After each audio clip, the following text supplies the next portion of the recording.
Sekolah kelompok 10 akan mempresentasikan makalah dengan judul Penerapan PPh 21 pada pegawai tetap menggunakan teknik. Sebelum memasuki materi, izinkan kami untuk memperkenalkan diri. Perkenalkan, nama saya Dr. Ibrahim dengan NIM 63251049 selaku moderator. Nama saya Risa Ramadhani dengan NIM 63251037. Saya Salsabila Imonina dengan NIM 63251065. Saya Dawaidia dengan NIM 63251049. Saya Teguh Sinanda dengan NIM 63251066. Pada bab ini saya akan memperkenalkan tentang apa itu pajak. Jadi pajak adalah iuran wajib yang dipungut negara berdasarkan undang-undang untuk membiayai pengeluaran negara dan juga kepentingan umum.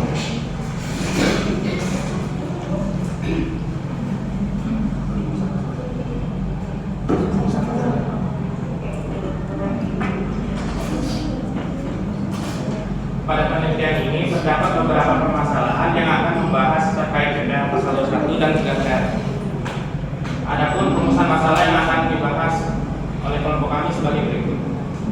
Untuk yang pertama, apa yang dimaksud dengan PPh pasal 21 dan 3. Yang kedua, bagaimana cara perhitungan PPh pasal 21 dan 3. Dan ketiga, bagaimana pengisian SPP berdasarkan hasil perhitungan PPh pasal 21.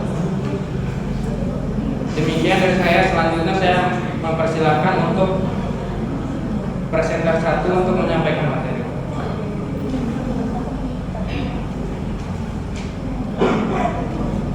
Selanjutnya, saya akan menjelaskan tentang tarif efektif rata-rata atau TER.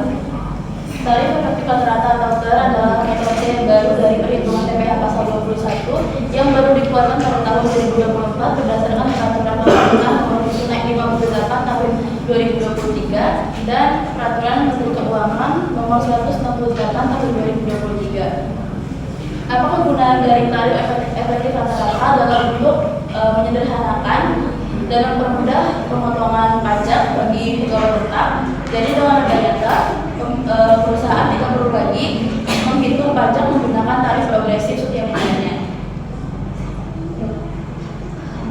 Dalam penerapannya, tarif TER ditentukan berdasarkan dua hal. Yang pertama ada penghasilan bruto pegawai tetap dan juga status PTKP yang dimiliki. Jadi perusahaan mencocokkan penghasilan pajak dengan tabel TER yang sudah disediakan oleh pemerintah.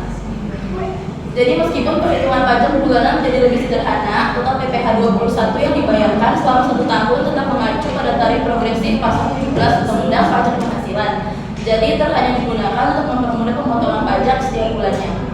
Selanjutnya akan dijelaskan oleh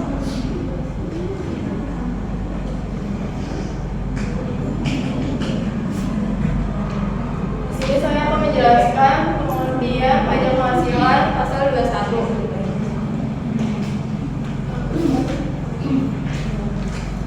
Jadi kesimpulannya itu pajak penghasilan PPh 21 yaitu pajak yang dikenakan pada penghasilan yang diterima atau diperoleh oleh wajib pajak individu dalam negeri terkait dengan pekerjaan, jabatan, layanan atau aktivitas yang dilakukannya. Lalu di sini ada PKP atau penghasilan kena pajak. PKP itu adalah jumlah penghasilan bersih yang menjadi dasar perhitungan pajak setelah dikurangi PTKP. Di sini ada tabel lapisan PKP dan tarifnya. Yang pertama sampai dengan 60 juta dengan tarif 5%, lalu di atas 60 juta sampai dengan 250 juta dikenakan tarif 15%, lalu di atas 250 juta sampai dengan 500 juta itu dikenakan tarif 25%, lalu di atas 500 juta sampai dengan 5 miliar dikenakan tarif 30%, lalu di atas 5 miliar dikenakan tarif 35%. Lalu ada PTKP yaitu batasan pendapatan wajib pajak yang dibebaskan dari potongan pajak penghasilan. Di sini ada tabel PTKP yang diberikan paling sedikit yaitu TK0, status PTKP TK0 per bulannya 4.500.000, untuk per tahunnya 54 juta, lalu TK1 PTKP bulanannya 4.875.000, lalu status PTKP setahunnya 58.500.000, lalu TK2 per bulannya 5.250.000, per tahunnya 63 juta. TK3 itu per bulannya 5.625.000, setahunnya 67.500.000. Dan untuk K0 bulanannya 4.875.000 dan setahunnya 58.500.000. Untuk K1 per bulannya 5.250.000 dan per tahunnya 63 juta. Untuk K2 per bulannya 5.625.000, untuk setahunnya 67.500.000. K3 per bulannya 6 juta dan per tahunnya 72 juta. Lalu ada subjek dan objek PPh 21. Untuk subjek dari PPh 21 yang pertama adalah karyawan, itu baik karyawan tetap maupun karyawan tidak tetap. Lalu ada penerima uang pensiun, pesangon, tunjangan hari tua atau jaminan hari tua. Yang ketiga berstatus bukan karyawan yang menerima atau memperoleh penghasilan berkaitan dengan pemberian jasa. Yang keempat ada anggota dewan komisaris atau dewan pengawas yang berstatus bukan karyawan tetap pada perusahaan yang sama. Yang kelima mantan karyawan, dan yang keenam peserta dari suatu kegiatan yang menerima atau memperoleh penghasilan dari keikutsertaannya pada kegiatan tersebut. Lalu ada objek pajak. Yang pertama gaji dan upah yang dibayarkan secara teratur maupun tidak teratur. Yang kedua penghasilan yang berupa uang pensiun atau semacamnya. Yang ketiga penghasilan dari pesangon, tunjangan dan jaminan hari tua yang dibayarkan dalam satu kali pembayaran. Yang keempat ada penghasilan dari karyawan yang berstatus tidak tetap atau karyawan lepas. Yang kelima ada honorarium, komisi, fee dan segala lain yang berkaitan dengan pekerjaan yang dilakukan. Yang keenam ada hadiah atau penghargaan dalam bentuk apapun yang diberikan kepada peserta kegiatan. Yang ketujuh ada honorarium atau imbalan sejenis yang diberikan kepada anggota dewan komisaris atau pengawas yang tidak memiliki posisi ganda sebagai karyawan tetap di perusahaan yang sama. Lalu yang ke-8 ada bonus atau imbalan sejenis yang diberikan kepada individu yang sebelumnya bekerja di perusahaan tersebut. Lalu ada pemungutan PPh 21.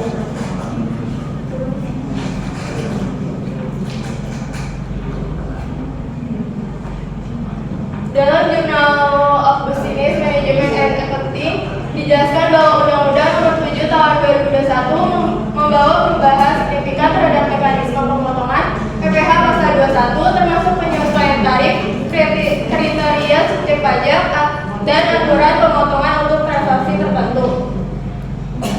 Selanjutnya akan dijelaskan oleh Salsa. Saya Salsa Gilari Maulina dengan NIM 63251065. Baik, di sini saya akan menjelaskan hasil analisis perhitungan pajak penghasilan pasal 21 terhadap pegawai tetap dengan menggunakan metode tarif efektif rata-rata. Studi kasus ini bertujuan untuk kita mengetahui bagaimana perhitungan pajak mulai dari penghasilan bruto, potongan, penghasilan neto hingga perhitungan pajak bulanan dan tahunan.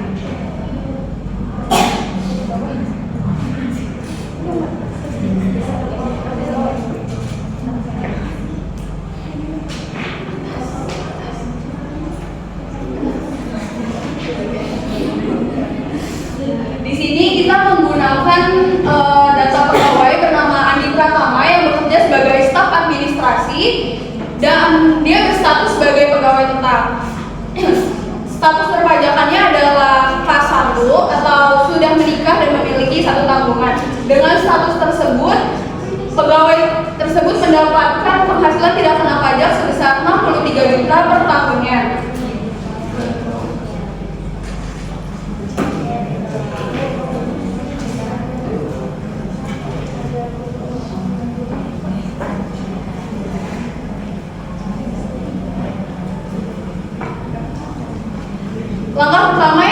terhitung yaitu penghasilan bruto. Penghasilan bruto itu didapat dari seluruh seluruh penghasilan yang diterima pegawai sebelum dikurangi dengan potongan.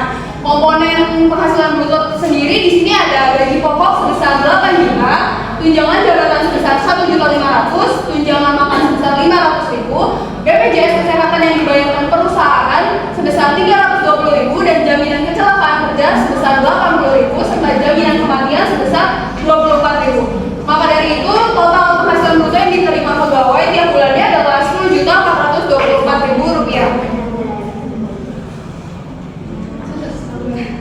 Dari perhitungan tersebut dapat kita ketahui bahwa penghasilan bruto bukan hanya berasal dari gaji pokok, melainkan juga dari berbagai tunjangan dan iuran yang dibayarkan oleh perusahaan. Selanjutnya kita akan menghitung potongan pegawai.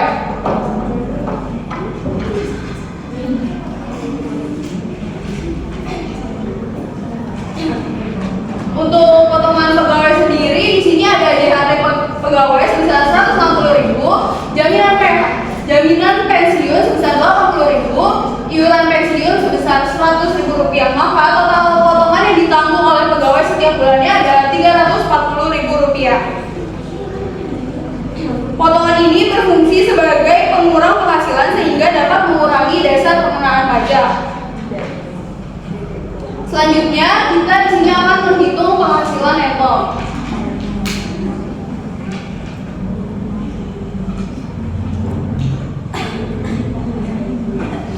Penghasilan neto ini bisa kita dapat dari mengurangi penghasilan bruto dengan potongan, yang dimana penghasilan brutonya sebesar 10.424.000 dikurangi dengan potongan pegawainya sebesar 340.000, maka penghasilan neto yang diterima pegawai per bulannya ada sebesar 10.084.000 rupiah.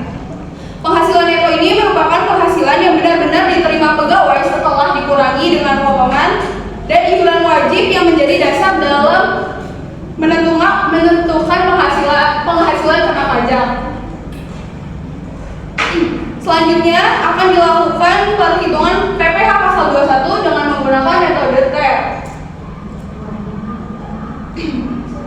Berdasarkan tabel TER kategori B, penghasilan bruto sebesar 10.424.000 dikenakan tarif efektif sebesar 2%. Untuk menghitung PPh pasal 21-nya, kita mengkalikan 2% dengan 10.424.000 yang dimana itu merupakan penghasilan bruto dan didapat PPh 21-nya adalah 208.480 rupiah.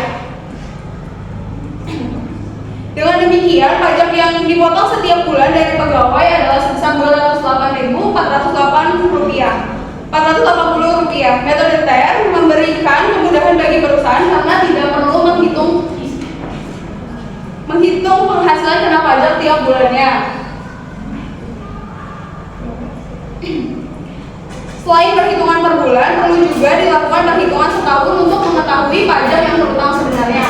Untuk menghitung per tahunnya, kita pertama harus menghitung penghasilan neto setahunnya, yang dimana penghasilan neto per bulan dikali dengan 12 bulan, maka didapati penghasilan neto setahunnya yaitu sebesar 121.008.000 rupiah. Yang kedua, kita harus menghitung penghasilan kena pajak, yang dimana mengurangi penghasilan neto setahun dengan PTKP per tahun, yaitu 121.008.000 rupiah dikurangi dengan 63 juta rupiah, maka didapati penghasilan kena pajaknya yaitu 58.008.000 rupiah.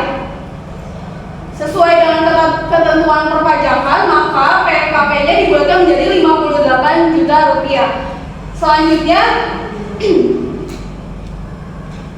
karena PKP-nya masih berada pada lapisan tarif pertama, maka dikenakan tarif pajak efektif sebesar 5%. Maka untuk menghitung PPh setahunnya, kita mengkalikan 5% dengan 58 juta yang didapati 2.900.000 rupiah.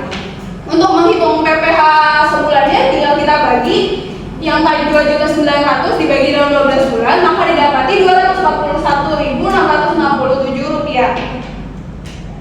Berdasarkan hasil perhitungan, terdapat perbedaan aturan pajak yang dihitung menggunakan metode TER dan metode tahunan. Dengan metode TER, pajak bulanan tadi sebesar 208.480 rupiah. Sedangkan berdasarkan perhitungan tahunan,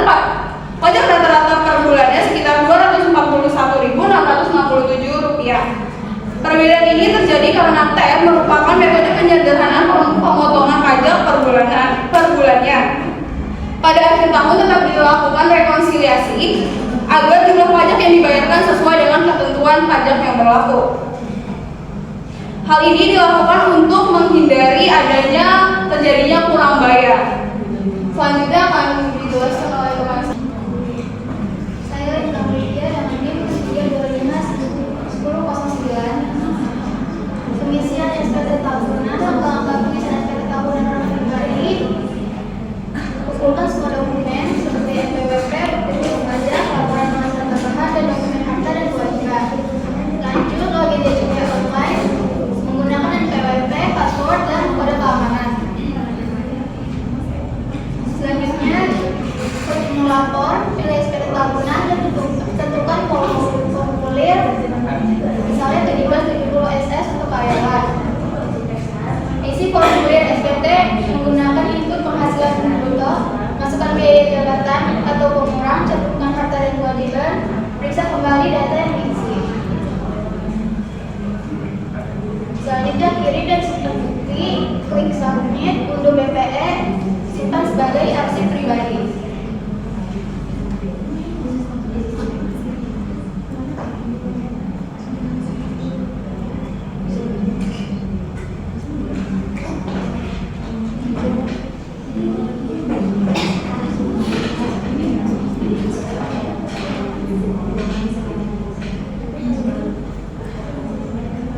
Untuk kesimpulan, dari hasil penelitian dapat disimpulkan bahwa PPh pasal 21 merupakan pajak atas penghasilan yang diterima pegawai. Sedangkan TER merupakan metode yang menyederhanakan perhitungan pajak berdasarkan penghasilan bruto dan status PTKP. Pada studi kasus pegawai dengan status K1 dan penghasilan bruto 10 juta terdapat 24.000 per bulan, penggunaan TER kategori B membuat proses perhitungan menjadi lebih mudah dan efisien. Selain itu, hasil penghitungan PPh pasal 21 menjadi dasar dalam pengisian SPT tahunan. Pengisian SPT dilakukan melalui sistem e-filing dengan memasukkan data penghasilan, pajak yang telah dipotong, harta utang, serta tanggungan keluarga sesuai dokumen pendukung yang dimiliki wajib pajak. Untuk saran, terdapat beberapa saran yang dapat diberikan. Perusahaan perlu mengikuti perkembangan peraturan perpajakan terbaru agar penerapan TER dilakukan dengan tepat. Bagian keuangan atau payroll juga perlu memastikan status PTKP pegawai selalu diperbarui. Selain itu, wajib pajak perlu meningkatkan pemahaman mengenai perhitungan PPh pasal 21 dan pelaporan SPT tahunan. Pemerintah juga diharapkan terus melakukan sosialisasi mengenai TER agar masyarakat dan perusahaan agar memahami mekanisme penerapan pajak yang berlaku. Sekian dari kami, mohon maaf bila adanya kekurangan. Wassalamualaikum warahmatullahi wabarakatuh.